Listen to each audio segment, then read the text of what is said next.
Many thanks for joining us again on the newsroom. I'm Okpayemi Owosheni. The presidency on Monday demanded that the Bauchi State Governor Bala Mohammed retract what he called his inflammatory statement on the tax reform bill. Tinubu's special advisor on media and public communications, Sunday Dare, discloses in a post shared on his X handle on Monday morning, titled "We Will Show Tinubu Our True Colors."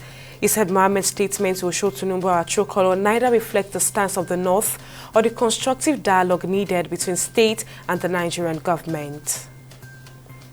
And Rivers State Governor Siminalayi Fubara is set to present the 2025 appropriation bill to the Rivers State House of Assembly led by Victor Okojumbo. The group's speaker, Okojumbo, read Governor Fubara's letter requesting permission to present the appropriation bill on Monday at the plenary.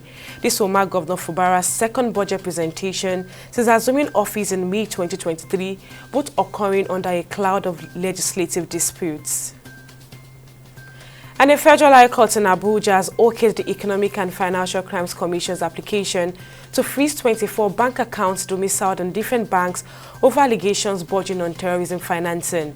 Justice Emeka Nwete, who granted the application after the EFCC's lawyer Martha Babatunde moved an ex parte motion to the effect, gave the commission the go-ahead to freeze the account for 90 days pending the conclusion of the investigation. And former President Olusegun Obasanjo has attributed Nigeria's current challenges to both the actions of its leaders and the contribution of its followers. Despite the difficulties facing the country, Obasanjo urged Nigerians to remain hopeful and not lose faith as the new year begins. Obasanjo, who discloses during a televised interview on Monday, expressed confidence that Nigeria will soon assume its rightful position among nations, emphasizing that he remains a steadfast optimist about the country's future. And on business, the Nigeria Civil Aviation Authority and authorities in the aviation industry have agreed to extend organizational hours to 10 p.m. at Sunset Airport. The Sunset Airports are those operating between the hours of 7 a.m. and 7 p.m. due to the absence of 9 flying facilities.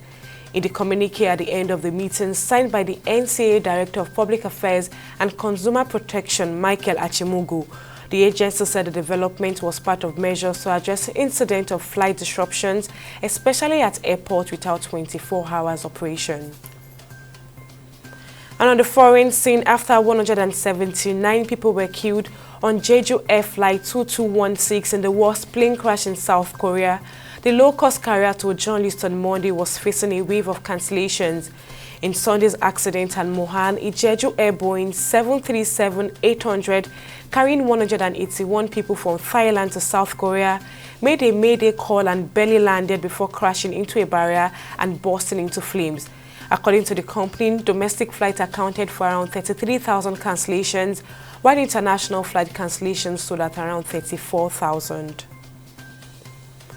And on sports, the CAF Disciplinary Board has charged the Libyan Football Federation with misconduct following incident during the AFCON 2025 qualifiers fixture against Benin Republic in Benghazi on November 18, 2024. In a statement issued on CAF's website, the decision to sanction Libya was taken after the disciplinary board met to deliberate on several matters and incidents during the CAF Interclub competition and also AFCON 2025 qualifiers.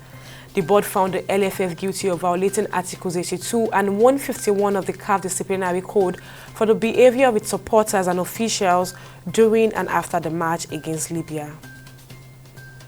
And those are the stories making the rounds of our newsroom at this time. We'll update you at the top of the hour.